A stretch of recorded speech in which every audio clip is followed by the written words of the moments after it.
right, everyone. It is 1 p.m. in Kitsap County. It is Wednesday, October 5th. Oh man, it's the first show of the day. And it is Layla Michelle Cameron's birthday. Shout out to the 11-year-old. I got to send that birthday shout out to her. So happy birthday, sweetie. Dad loves you. But you know what time it is. Oh, hey, how you doing there, Terry? Terry says, hello, gentlemen. Looking forward to the podcast. It is the greatest hour of your week. It is tipping points and puzzle pieces. And you know what that means? That means that we have the one and only, the often imitated, never duplicated, Mark Boatwright-Frost.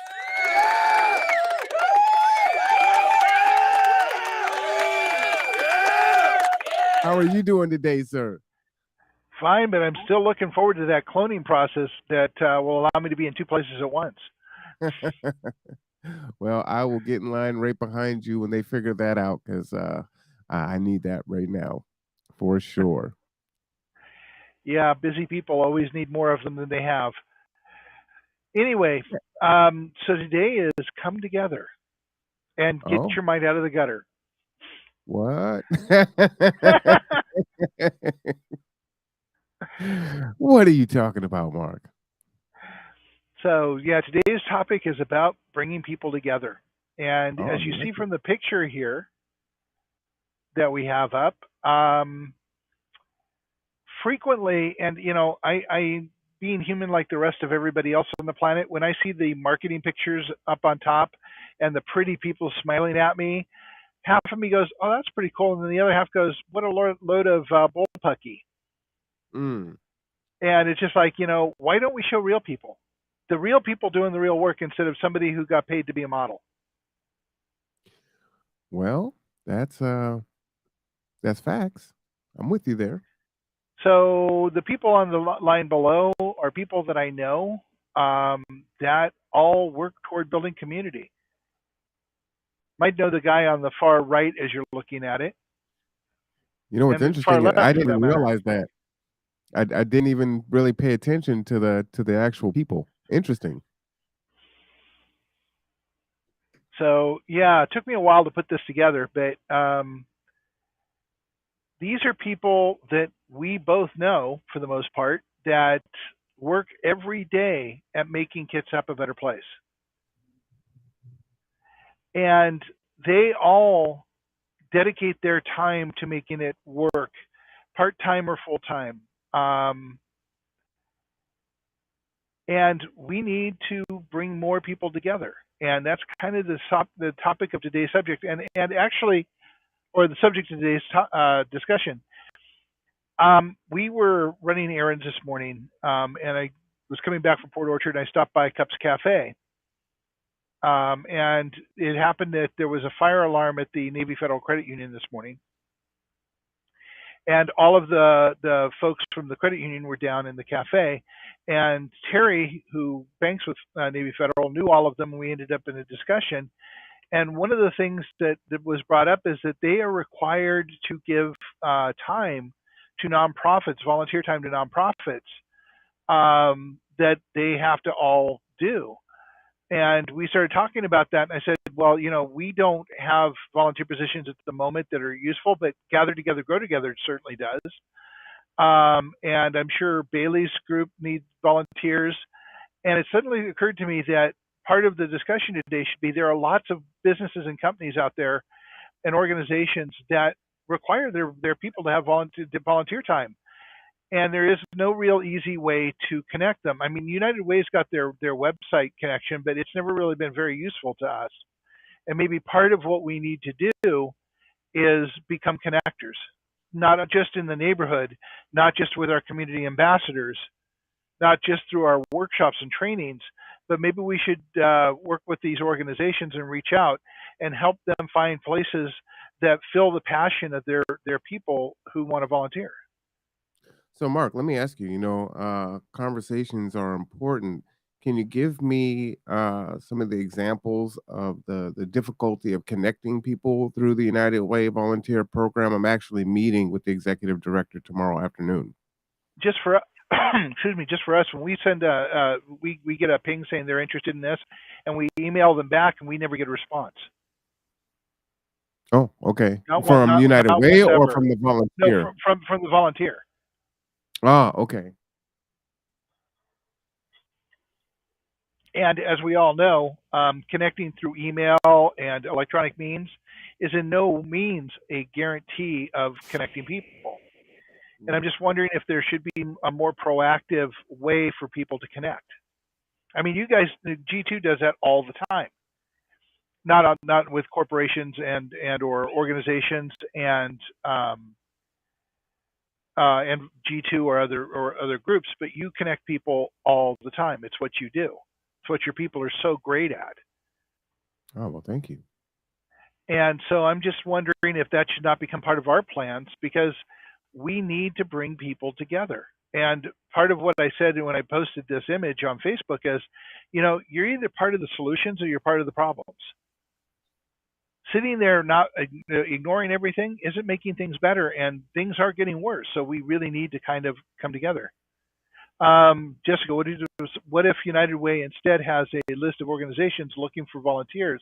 They do. It's an electronic list, and then people send out and put back that they're interested, but when we reach out to them, we don't get a response. So, yeah, Maybe but they need great intro, Jessica, and I agree. And part of this is that there are lots of organizations, and again, you hear me talk about Bo of the Fifth Column a lot. Both Marwan and I follow him. He just went to South Florida to help spend 3 days helping the people in Hurricane Ian recover and get together and get food and such. And he's had 2 great videos in the last few days about disaster relief, what works, what doesn't work, how to approach it, and the fact that wherever you are, connect to an organization and start helping. Roll up your sleeves and help. Find something that calls to you, and join. And I know time is limited for all of us. Marwan and I have beat that one to death, and then some. But if we don't come out of our shells and get engaged, it's not ever going to get better. So let's come together. One way or the other, let's figure out what we need. I mean, both Marwan and I run nonprofit organizations. And while we don't have volunteer needs at the moment, we will in the fairly near future. And actually, there's one thing I'll come back and talk about shortly. But Marwan and G2 need them all the time. So fact. what? Huh? Is that fact? Yeah, that's a fact. So do all of the organizations in Kitsap County, or most of the organizations in Kitsap County. And if you look at this list on United Way, there's a lot of people here that need volunteers and have things that they post for. And it doesn't matter what group you join up with. Get involved, get engaged, connect. Kitsap Strong needs people. Bailey's folks, and I'm blanking on the name of his organization. They need folks to put on events and help. Marwan and I have been working on a possible event for early next year that will bring a lot of these organizations together into one space for the community to meet. Get involved, get connected. God's broken home. Thank you very much, Jessica. I've seen your moment. Sorry. But there's all kinds of groups, and I keep. Oh, I see. You're here. Look, yes. There's resilient ecosystems right here. Yep. Habitat for Humanity do amazingly good things. Everybody tries to do good work for the county. They need people. And we're not volunteers, or if you donate, that'd be great. All of us could use donations and resources. Both G2 and Resilient Ecosystems have Patreon pages.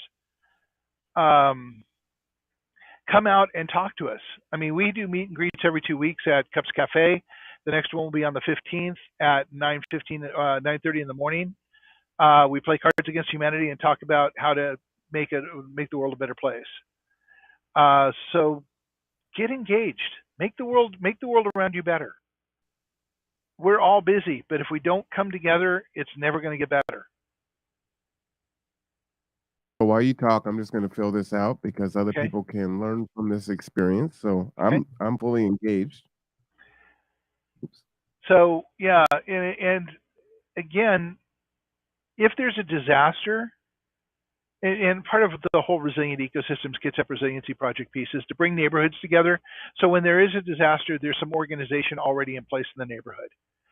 And besides that, it makes better neighbors. It makes for more connection, more fun.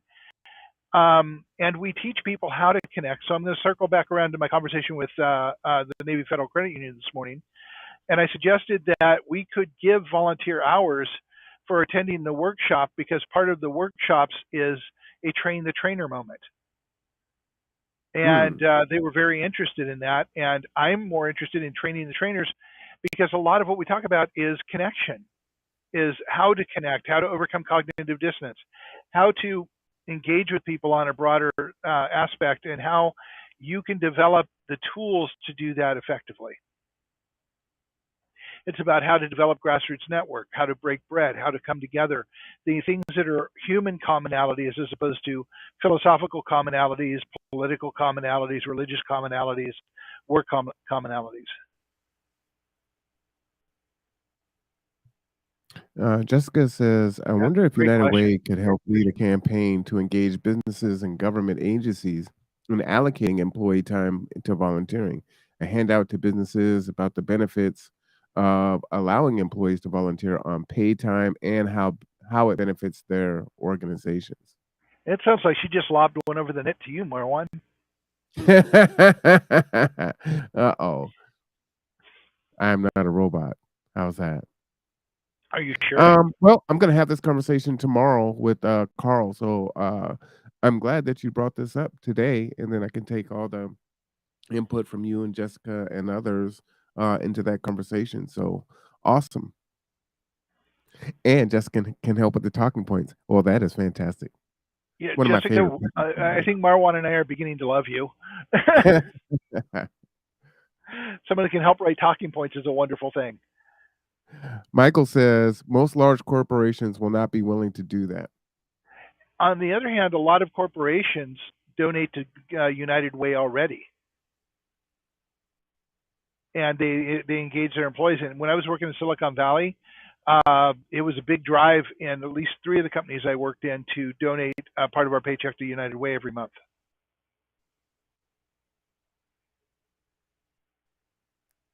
All right. So it looks like I'm in. Okay. And special interest, what interest in talent and skills do you have? So here's where you would select nonprofit professional, social, technology, education, finance. How about I do nonprofit professional? Let me see how many they'll allow me to food prep, education, Advocacy. uh, advocacy. All right, technology. All right, so it's allowing me to select several. So I picked five there. Select your causes, basic needs. Well, that's me all day long. Employment, environment, mental wellness, Mental wellness, housing. community, crisis, housing, education, equality, disaster response. Okay, well, how about I stop there? That's a lot. I can almost check all of that off. And then However, how easy they is are, that? Jessica, to answer that question, the United Way has put themselves in the place of being a connector. They have for decades, and they should be on the hook for this. That's kind of what they're supposed to do. That's why people give them so much money. But you're right. I haven't seen much coming from them in a long time, and almost nothing in Kitsap County. That's just me. I'm not speaking for what they're actually doing. I'm just unaware of it, and I'm just one person. But it seems to me that the big sales pitch is that they are the central connector for nonprofits. And Michael, nothing wrong with a good tax break. But it's the employees that are actually donating generally, and the companies do drives for the employees to donate. At least that's the way it always worked in Silicon Valley. All right. So let me just jump in here really quick. So just to update everyone, what I am what I've just completed is for me to be a volunteer, not, I'm looking for volunteers. So this will track your volunteer hours, which is pretty cool. The impact value, not sure how that's determined. Need responses, event, RSVP. So if there's events coming up, we need setup or cooking or whatever, I would assume that's what that is. And then agencies fanned, the number of agencies you are a fan of. So I'm a fan of 4 agencies. And so I guess the big thing here, what could be happening is, well, let me click on helping homeless kids one at a time. So if we view the details on this, what we do, stand up for kids, so a description here. What is needed? Volunteers to pack out food, organize storage units, community outreach, assist with events. So I take it Roseco probably has a little descriptor here, Yep. and then you can respond or respond as a team. So maybe after someone completes this, maybe the emails are going to their junk folder, or you know, Well, just trying to the, think we of how they could be missing it. we get an email from United Way saying that the volunteer has responded. We go to the site and we see the message and we respond to the volunteer, and we never hear anything back. Okay, okay. So maybe that person is volunteering somewhere else. I don't know. So I will Right. definitely have that conversation tomorrow. If there's any other questions that you want me to ask the executive director of United Way, please put them in the chat, and I will collect those and pass those forward. Yep. So today's conversation is about, getting people involved and engaged. How do we wake them up? I've been working on this for 2 decades now, and I have yet to find a way to get somebody to pay attention, or more than one or two people to pay attention. We grow, but we're growing slowly in the time that we need to be growing more quickly. Mm-hmm. And I would love people to throw in ideas about what would get their attention. I mean, the piece I made yesterday to connect is like, we need real people. There are real people, but they aren't going to do it for you. They're doing their own work, but we take much more. And I'm going to revert back to a conversation we had a month or two ago about how many people actually, or how much of the gross gross income of the country goes to nonprofits is about 4%. Yet nonprofits are held up as the way we're going to fix problems. There are 4% of the people are employed by nonprofits, which means we're horribly undermanned, horribly underfunded if we're expected to fix real problems. Only And we 4%. won't even, only 4%. So when you look at 4% of all dollars in this country represent nonprofits, and yet nonprofits are expected to do enormous amounts of work. It's kind of a shell game. Government isn't doing it. They point to the nonprofit partners. Nonprofit partners have 4% of the income and 4% of the people to do 100% of the work. Mm-hmm. So there's an issue with that.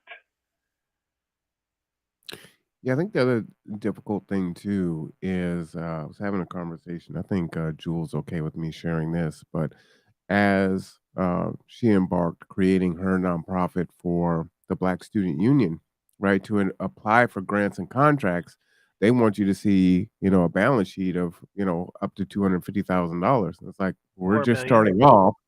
We Yeah. don't have that, right? So then you don't even have access to the funding to do the work that you want to do. So Which a means that lot of only the large nonprofits are getting funded because of the requirements. requirements.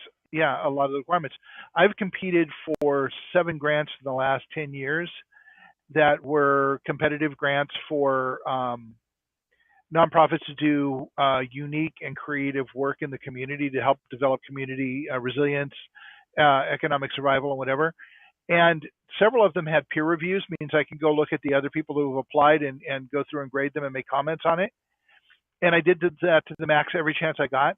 And here's what I discovered: that there were a lot of incredible groups doing great work that are affecting their direct communities in a very positive way. But they were never the ones funded. Mm. The ones who got funded are the ones that are large and look like everybody else. Then you go back to the panel of judges, and they're middle management in large companies that have no sense of what it looks like in the real world, trying to get things done. So they choose things that look like them, and that's how the funding is for competitive funding is challenged a lot of times. Absolutely, passion is the best answer I can give you, Jessica. It's a matter of what you feel is calling to you to do the work. I mean, I do this work 24/7. I'm never not on. I'm never not working. Ask Terry; she hates it. Um, Make sure you read the comments so our yeah. listeners who aren't watching. Okay, Uh, so go ahead, Marwan. You have a better voice for it than I do. so first, Michael says, it probably the pessimist in me, but if those companies donate money, it's due to the tax break it gets them. Then Jessica says it can be a challenge to know where the volunteer, and sometimes it is also intimidating that there is so much need. How do people choose where to volunteer? Some organizations uh, have better volunteer programs.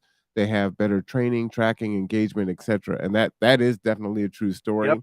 Although we do reach out, a lot, there isn't a lot in the way of marketing materials. Now we do have a pretty good system with folks that need to do community service hours, and so we have a pretty good pipeline there where we track their hours and things like that. And we do have a good system for folks that are coming in to build soft skills and hard skills that they don't have, so that they can fill some of their gaps in employment. But we don't really have like, hey, if you go to our website, you're going to see this, and complete this and look at all these different things you can do. And this is what it's going to be if you're doing this. You're going to be a food prepper. You're going to be a driver. You're going to be a technological assistant. You're going to help with your taxes.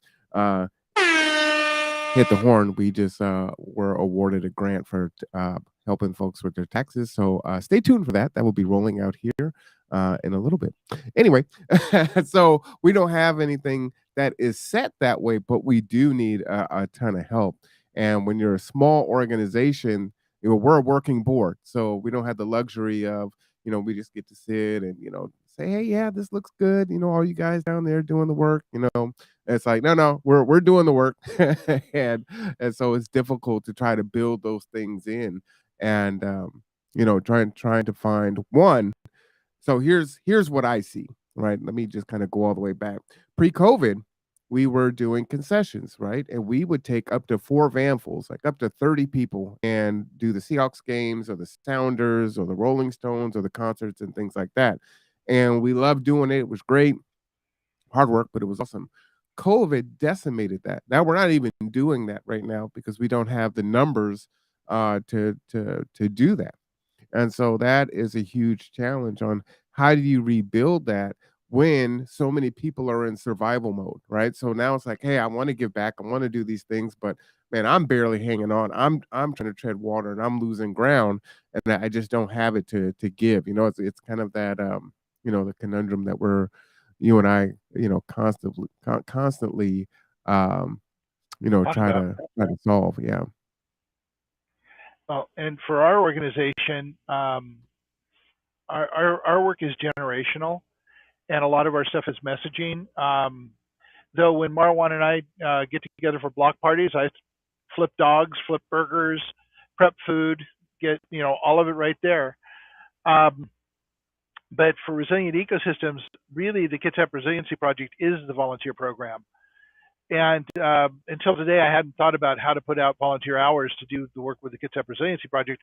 We're just trying to get people to connect their neighborhoods and start talking to each other, and are doing our work to get there. But we're going to stay tuned for our outreach into volunteer hours on that. Um, but it's all of our work is really hard. I mean, it's creative. You have to take initiative. I don't have a task to give you. I I have do. a yeah, but Marwan on the other hand has lots of tasks to give. For us, it's like, how good are you at creating graphics? How good are you at? I mean, there are sometimes that we can have you go out and do flyers, but after post COVID, where do you put flyers up that people are going to see them? I mean, that's a challenge for us every time. We printed flyers for the last meet and greet, and I only printed 10 or 11 of them because that's all I could think of places to put them in that would be Oh, relevant. do you want to put some flyers? I've got some places for you to put some flyers. Okay, cool. I'll be happy to print a bunch of flyers up and put them up if we can get people aware, door to Yeah, for door. sure. So Jessica says, could United Way do a community survey about volunteerism? Ooh, I love that. What are the Yeah. barriers to volunteering? How do people want to learn about volunteer opportunities? What could community organizations do to increase volunteerism? One answer that I have to that, Jessica, is when folks do come in and we have that conversation, it's important for us to articulate some of the intangible benefits that someone may get. So if it's they say they're driving for us. Well, a lot of folks that drive don't actually have their own personal vehicle or, can't really afford the gas or it doesn't run very well. And so it's like, hey, this makes you mobile. This allows you to run errands and do things that you need to do and you don't have to worry about your gas, you don't have to worry about the wear and tear, and so it allows them to really get some things done. For other people, an intangible is, a lot of folks are experiencing loneliness and isolation, and they need to build community, hence gather together, grow together. And Hmm. so they don't see that as something that they really need, but folks that kind of get tied in with us get that sense of community, and then you see it at the barbecues and the bar, the parties and all the other things that we do. So, yeah, I would say organizations should definitely look at those intangible benefits that someone may receive because it's important for you to be able to articulate that to them so that they can see it because otherwise they may Right. not see that. And I'll add to that, since I drive for G2 on occasion, you get to bring some happiness into other people's lives. I can't tell you how many times that I have conversations with people I'm driving who are people who have challenges, and just trying to point out to them that things are, there are people working together to try and make this better. And, our conversations with them help make people feel better, help give them some hope. And that can't be understated. No, and Okay, so selfishly, that has a benefit to you, right? So yeah, it while you're does. making other people happy, it feeds your own soul, which is It does. powerful. Well, isn't Jessica it says, supposed to be a win-win all the way anyhow? Isn't that what people working together are supposed to do? Everybody gets something out of it. Typically, it'd be great if it always worked that way, but sometimes you just have to do things for others and not have any expectation for, to get anything back. Well, actually, the expectations prevent you from getting things back. It's just the wonderful surprise when it happens. True, right? That's why they say you should never loan money, just give it away. Yeah. Um, Jessica says, yes, I have to juggle work and family. I know I need volunteer opportunities that fit my schedule. Some volunteers may need help with childcare if they can volunteer, right? So we try to create spaces like for our summer food program for the kids to help out or create a space for them to do things while Hmm. they're, in proximity, to their parents. Because if you say, hey, we could really use you, but can't bring your kids, it makes it tough. So whenever we can do that, we try to do that and then we do kids activities to make them a part of the organization also, or they can be encouraged to have their children volunteer with them. Yep, absolutely, love it. Yep. Another And one of those actually, important things. one of the things, that, Jessica, if you happen to know people, is Gather Together and Resilient Ecosystems could use somebody who is willing to read through grants and point grants to us that actually could fit into what we need. Because that is a hard job that takes a lot more time than Marwan and I have. Well, in regards to G2, we actually have grant writers. So if you find one that seems like it would be a good fit, just send it to us, and we'll send it Yeah. to the person it needs to go to. Yep. But finding them is the thing that needs to Yeah, happen. searching for them is tedious for sure. And then I was just gonna say, I think here in the next couple weeks we'll probably do a pumpkin decorating party for kids. So stay tuned for that announcement. We'll probably do that over at New Horizon Ministries. And again, Go ahead. on the 15th and every other week after that, we will be doing Cards Against Humanity and discussion about how to make life better at the Cups Cafe on 4th and Pacific at 9:30 in the morning. All right. And we had a hysterical game last week. Did you really? Yeah, Michael and Martitha were there. Martitha had never played before. Oh And man. and for those of you who go, oh my God, Cards Against Humanity is about awful things. And I said, well, the fact is being able to take it lightly and laugh. But if you go to their website, you realize how many good things they do with the profit. Oh, awesome. Thank you, Terry. And they do amazing things with the money from and the profits from their sales of the games. So yeah, and they are hysterical. And you, as long as you don't take it seriously and you realize that it's just for fun, it can be really funny and kind of Yes. dirty. It is definitely not a children's game. May not be an adult's game either. I've played it once. That's yeah, it's pretty raunchy. Can be. Guess it depends on who's in the room with you, right? So It depends on who's in the room and which expansion sets you're using. Some are way raunchier than others. wow. They're all, pretty there, but there's some that can go right into it. I think there's an expansion set called Weed. How appropriate for Oh, Washington really? State. Yep.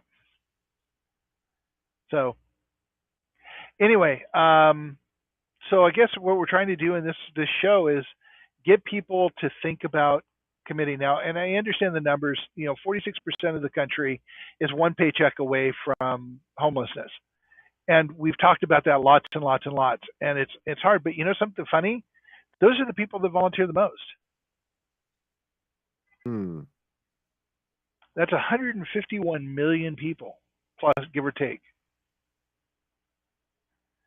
And they're trying to survive, but they're wanting to give. When I was working with the state agency, working with folks who had challenges, um, virtually everyone I worked with wanted to help others. That was Mhm. almost universal. I found nobody who said, I don't want to help anybody else. I just want to get my own.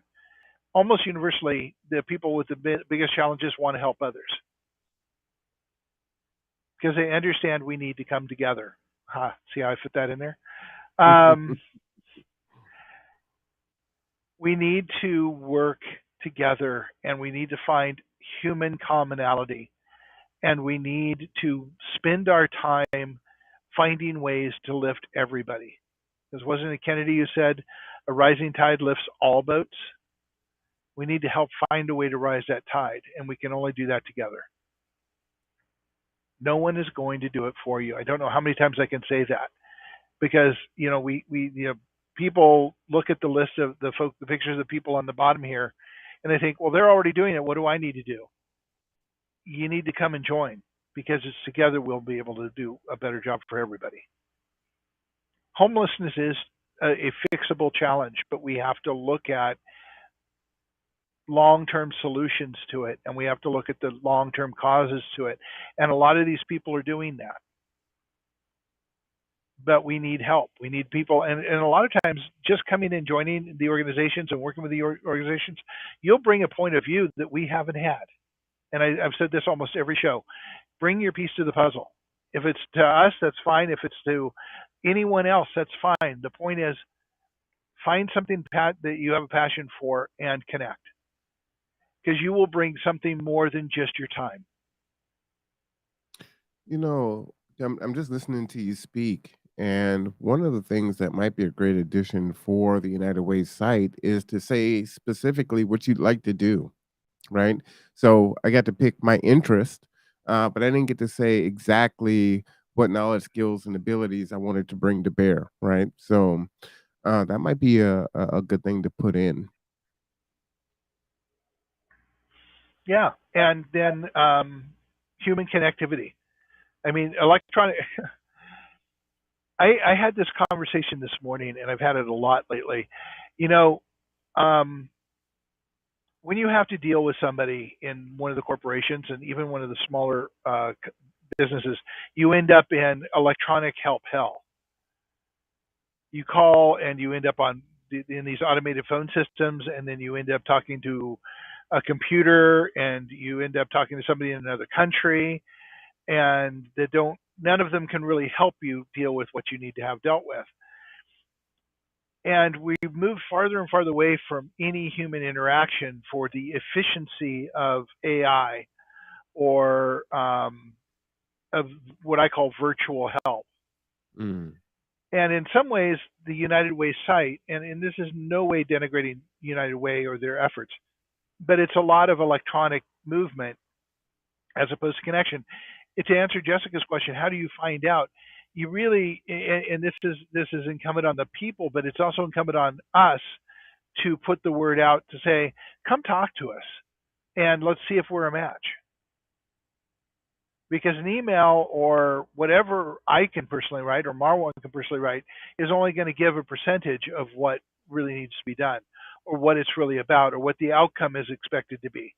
I mean, I ask people to do grant research, but it's a hard work, and unless they know what the outcome is, and what we're working toward, really, it's a hard sell.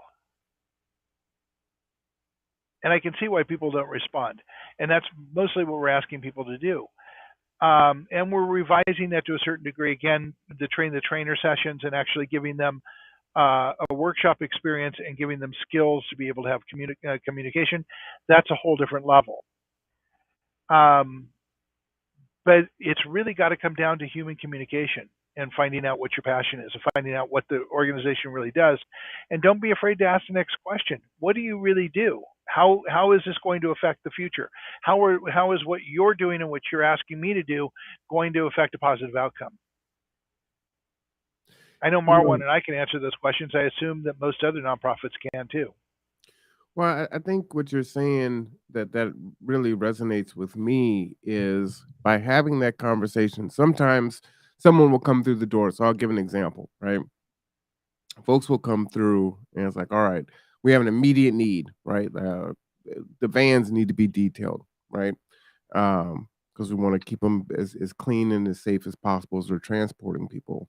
And so someone will come in, and if that's top of mind, because that's what we need, like right now, but that person has another skill set or they want to do something else, seeing that, could be a turnoff to them. So having that conversation and talking about what it is they do is like, oh, hey, you know what? No, I don't like detailing vans. I don't like driving, or I don't have a license, but I really do like the food prep. Oh, you actually do stuff with kids? Well, I'd love to get in and help out whenever you have kids around. I'd love to do that. And here's my hours and things of that nature. You never know. Yep. We're even kind of playing around with switching our food delivery day from Thursday to a Tuesday or a Wednesday. Mondays might be a little tough just because it's Monday, but we may be able to get more help if we switch off of Thursdays. So that would be, advantageous for us to shift the day if that means that we're going to get many hands to make the work light. Or if you get more resources, you could be doing it 2 days a week. Yes, if we got more resources, but I do think we just got access to a commercial kitchen. So, hey. Awesome. Awesome. Awesome.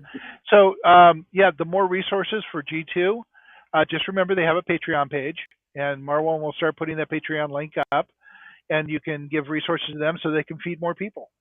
So there's the end result of what the work that they do. If you come in and help with their kitchens and do food prep, they can feed more people. If you donate, they can feed more people. Those are all facts. So, And yeah. I'm a Patreon. Huh? I'm horrible at putting up, hey, here's the Cash App. Here's the what's the other one? PayPal and Yep. Venmo. We have all of them. I'm just horrible at So, I'm not good at self promotion. yeah, so maybe Marwan and I can actually manage to put up the Patreon for Resilient Ecosystems and the Patreon for Grow Together, and you guys can choose if you want to support either one or both of us. So, anyway, the point is that there are opportunities, and I think that it behooves us, Marwan and I, and other people who run nonprofits, to be more forthcoming with the end result is for the work that you do. And I think that's missing in the apps. Support both. Yes, there you. Thank you, Sean. Sean shouts out with the support both of us. Yep, I like And it. yeah, and we work hard to make a better world here. We do. Um, Marwan and I probably put in close to the same amount of hours, sometimes for each other's organizations, because Marwan's on our board of directors, and I work for G2 a couple 3 days a week. So we understand the need and the benefits for both of what we do, which are very different things, but they're very cross supportive. So save me, Marwan. I'm running out of words. Oh, I was looking. I'm trying to find something to pull up, but excuse me. If you would like me to save you, I will absolutely do that. I can do that. So, what I'd like everyone to do, since I am going to be speaking with the executive director from the United Way tomorrow, if you could please just type a short sentence in the chat on what you would like me to ask them using your voice. This is part of volunteerism, right? Is, giving your word and giving your opinion because it helps. Everything helps. That is your puzzle piece. Um, a lot of times we think volunteering or helping needs to be this big grand thing, and it doesn't.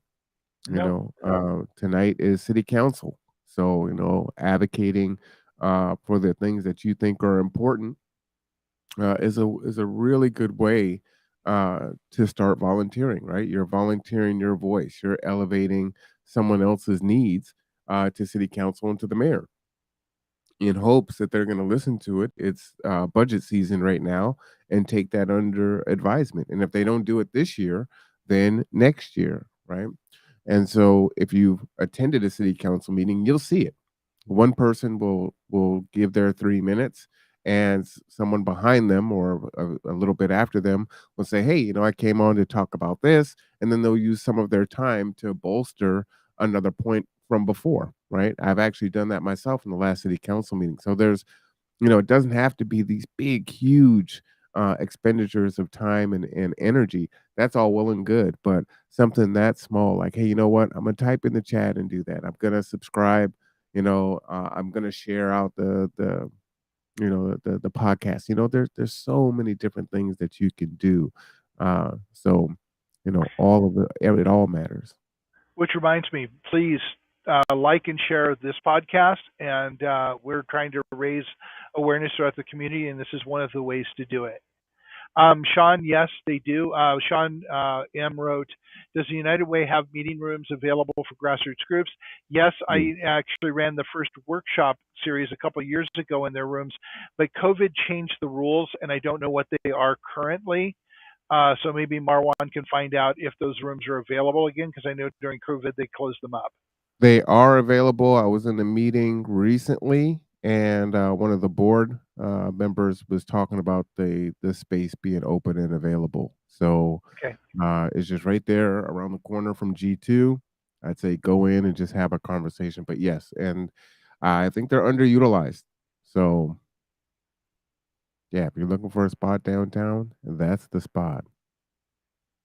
Yep, and it's a very nice space, and they have a wonderful screen to project information on. So And it's not just that space. They have a second floor also. I did That's not what I'm know that. saying. Yes, yes. Okay, It's very surprising. Like, oh, okay. Hey. cool. When will United Way do another day of caring? And I think these are questions for you for tomorrow, Marwan. Oh, perfect. Could they Thank you. could they do multiple days of caring this year, a year? Have they ever done a quality improvement analysis process on their online volunteer opportunity database? Could United Way, in partnership with other local community foundations, help provide training on volunteer engagement for nonprofits? Could United Way conduct a volunteerism promotion campaign, including with businesses? Wow, I Good love it. questions, all. I love it. All right. Well, you And know what? could United one more is could United Way promote their volunteer opportunity database? Maybe at the library there should be a promotion materials next to the computers. Good plan.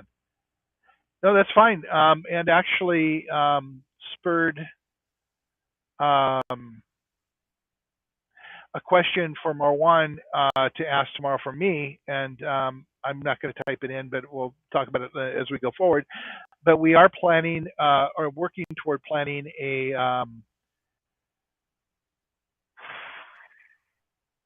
wow, I'm just going to blank completely here. I'm having a lot of senior moments, folks, so please forgive me. It's been a long day. But the community fest that we've been talking about, that Marwan and I have been working on for a while, we're having meetings this month about that. If we are successful, we will have a large space that we want to bring all of the organizations we can find, churches, profits, government agencies, and people doing the work together into one space and open it up for the community so that they can meet the people who provide eviction relief, rental assistance, housing, healthcare, and all of the various community support mechanisms that we have. We also are planning to have a roundtable in the middle of the room for people to watch that will have us talking to each other and connecting with each other, and possibly the outcome of some synergy between groups so that we can actually be bigger than we are by working together. I would like to know if United Way can. So here's the question, finally, Marwan. I would like to know if United Way can help facilitate those groups coming together in this facility, in this festival. Okay. Because if you and I are doing it, it's going to be a lot more challenging than if somebody who's already connected to a lot of them helps us. Oh, absolutely. Yeah, I agree with that. And maybe Kitsap Community Foundation, though I don't know where. Since Cole left, I haven't heard much about them, so I don't know what they're doing at the moment. They are still doing their thing. Absolutely. All right. So what I'm going to do is, as you guys continue to put your questions in there. Sorry, I ask a lot of questions. No, questions. The more, the better, for sure. And Always ask the uh, questions. well, what's great too is by putting the questions out there, that makes other people's minds get to thinking and saying, okay, well, what about this and what about that, right? So that it's very beneficial. Look at everyone in their volunteer mode today. I love it. You all get the horn. All right. So what we That do need to sounded talk really about wrong. is this fourth Wednesday coming up. Our breakfast is going to be a little bit different. Okay, so this is going to be our networking workshop breakfast on October 26th, and it's going to be 4 hours now. It's going to be from 10 a.m. to 2 p.m. at the same place in New Horizon Ministries at 4040 Wheaton Way, Suite 203. And really, what Mark has been talking about all day is really the intent on this particular meeting. And so we are directing our conversation and our solutions toward ML King and trying to find out how we can actually provide some of the resources that they need. Obviously, the best thing would be housing, right? But if we can't get that, then there's bathrooms and toiletries and showers and laundry and on and on and on. So how can we get these things as fall and winter are upon us? We know that the city does have a surplus budget this year.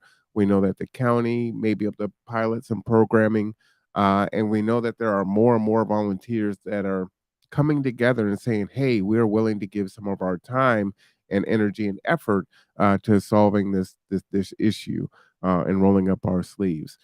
And what's been different about trying to do it this way is, one, we are centering those with lived experience, those that are unhoused. Right, many times if you sit in meetings, it's organizers and leaders that are in the room talking about solving a problem for people that aren't in the room, so they're going to be in the room, and then also trying to get just everyone together. So you'll have builders and maybe city council, and the mayor may be in a meeting with the Bremerton Housing Authority, or you have the Bremerton Housing Authority with Northwest Hospitality and G2 and a few other folks in the room.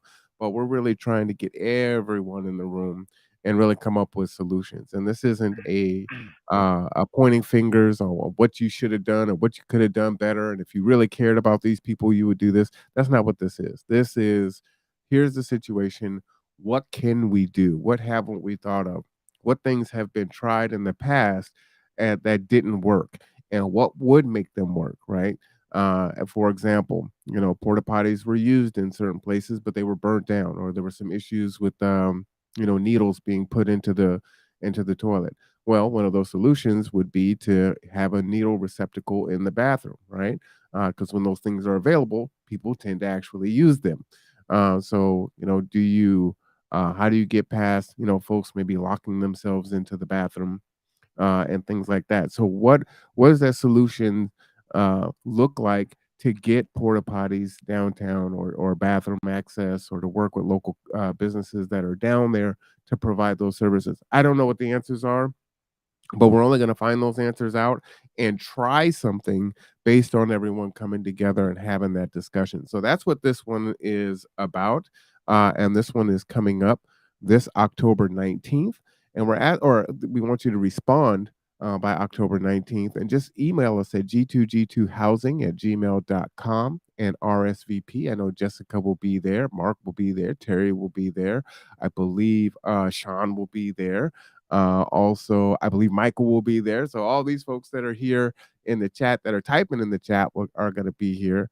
And so we have cast a wide net.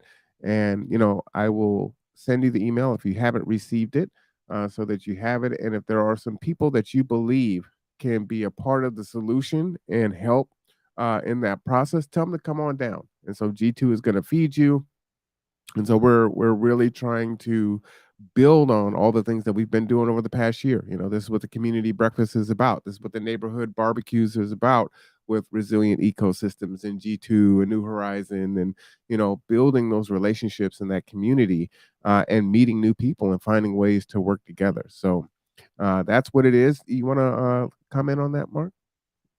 Absolutely, and the more people that come together to fix it, the more ideas we'll have.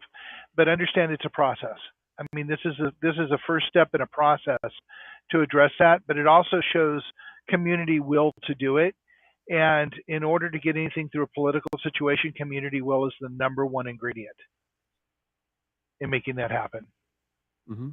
I just put something in the private chat, Marwan, that came through on the affordable housing site today, Okay. and I found it very appropriate for what we're talking about right here.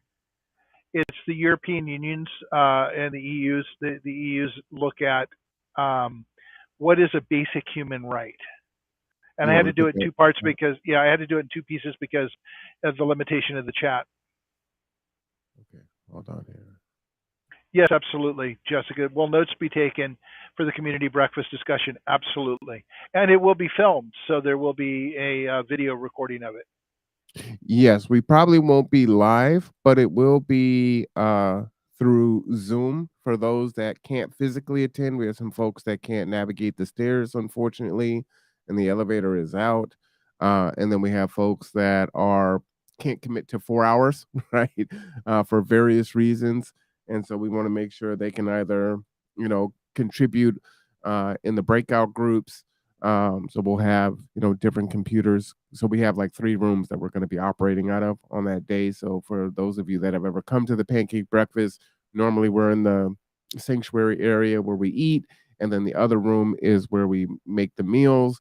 But where the breakout rooms are going to span all 3 rooms, so people can spread out and think and hear, and not um, sometimes the noise just gets to be a little too much to think, and then we'll come back together at the end. But that will also allow us to have folks, participate who can't physically be there, right? So we're trying to be as inclusive as possible. And then just because the organization should bring a list of their volunteer opportunities to that meeting. Yes, I love that. I love that. So I might have to send out another email there, which I will. I'll send out a reminder. So if I send out a reminder, Jessica, and that's not on there, will you gently prod me and just say, hey, don't forget to put that out there?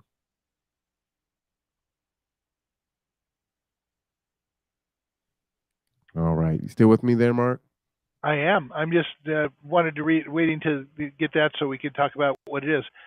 United Nations Universal Declaration of Human Rights Act 25, Section 1. Everyone has the right to a standard of living adequate for the health and well-being of himself and his family, including social services and the right to security in the event of unemployment, sickness, disability, widowhood, old age, or lack of livelihood in circumstances beyond his control. His being general statement as opposed to gender statement. Oh, wait, and I missed a section in the middle there. I'm going to go to the original and read it because it's not broken up quite as much. 1 second. Of course, I'm so efficient that I moved away from it. Okay. Everyone has the right to a standard of living adequate for the health and well-being of himself and his family, including food, clothing, housing, medical care, and necessary social services, and the right to security in the event of unemployment, sickness, disability, widowhood, old age, or other lack of livelihood in circumstances beyond their control. If you add education to this, you have what is essentially a basis for humanity to grow and thrive. It is also worthy to note that we are the only industrialized nation in the world that does not have universal health care.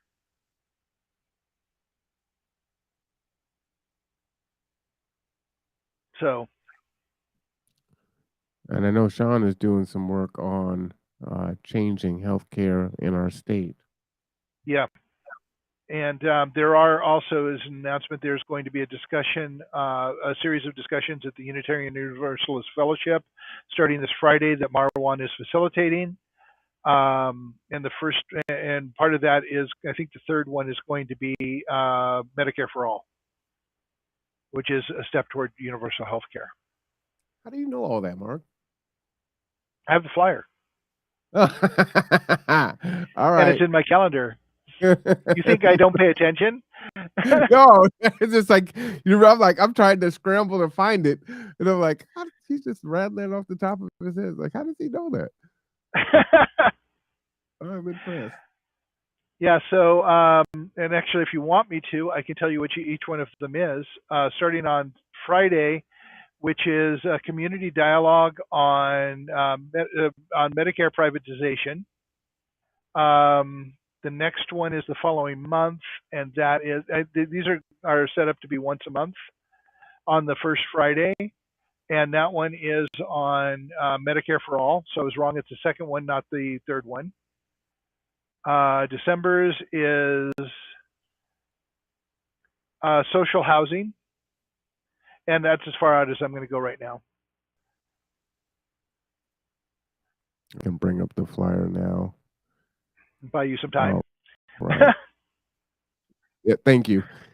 I need all the time I can get sometimes. So January 6th is yeah. sustainable community housing. February 3rd is what is socialism got to do with it? Got to do with housing and Medicare. Sorry, Tina Turner got into my head. What socialism got to do with it as opposed to what's love got to do with it? And Marwan is facilitating these conversations. And I will be at some of them.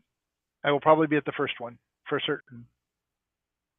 Yeah, so again, that is this Friday at the Kitsap Unitarian Church at 4418 Perry Avenue, North in Bremerton, Washington. 6 p.m. Medicare privatization is the first one up. There's snacks. Ooh, I like that. And it's free. Free 99, our favorite price. And if you can't attend in person, although it's always better to spend time with folks, it will be aired. So again, subscribe to the Conduit so you don't miss out. Okay, and I just put another flyer in there for you to pop up, Marwan. All right. If you would be so kind. Oh, I'm a kind guy. Oops. All right. and we're running late, so I'm just trying to jam that in at the last minute. No worries. Story of my life. All right. So you can see here. Go ahead and talk about that. Okay, so on the 15th of this month at 11:30 at the Bremerton branch of the Kitsap Regional Library, we are going to be starting a new series of workshops. This is a Grassroots Humanity Workshop series. Trying to name the workshops is one of the biggest things that we have trouble with because it's broad and reaching. What we're going to talk about is how we got here. We're going to talk about cognitive dissonance. We're going to talk about neighborhoods and community, how to build a grassroots network, how to break bread, and how to be better humans. So essentially, we're going to be talking about the jigsaw puzzle. But when I say we're going to be talking about the jigsaw puzzle, people don't know what I'm talking about. So please come attend the workshops. They are interactive. These are not this is not a lecture series. This is going to be people working with each other to find ways to work with their neighbors and with the community and to build community. Nice. And in the process, make changes to that we desperately need to make changes to. Awesome. All right, man. This was a super fast hour, but it was chock full of information. Man, what a lot of fun. I will make sure that we get our Patreon up so that you can see that. So if you would like to donate, you can do that. I think Mark says for a cup of coffee, a cup of coffee a week. Yep, you can change the world, right? And so you can set it up for it to auto debit off of your card. And you can set it and forget it. So super easy. But anyway, man, we thank you for joining us today. This is 50 Points and Puzzle Pieces. Your host is Mark Boatwright-Frost of Resilient Ecosystems, and of course myself, Mr. Cameron. I will see you in 57 minutes for our housing conversation. Today, no KCR, but we do have Bremerton Housing Authority. They will be here, and it will be Lori and Katie. So you want to stay tuned for that because something new has been happening with BHA, and it's pretty fantastic. And then tonight at 5:30, we have our city council meeting, and we do need you to make your open comment when it comes available. I will not be able to make it tonight because I will be celebrating an 11-year-old's birthday today. So I will post it and it will be broadcasting, but I won't be able to make my public comment tonight. So please make it so that voices are heard. Final thought there, Mark? Yeah, just want to say make sure that Layla knows that I'm wishing her a happy birthday. I absolutely will do that. All right. Oh, thank you, Jessica. I will pass that on to her. She was super excited today. Yeah, she's pumped. She's 11. You know she's excited. All right, everyone. For Mark, I am Marwan. This is Tipping Points and Puzzle Pieces. This is the Conduit Network.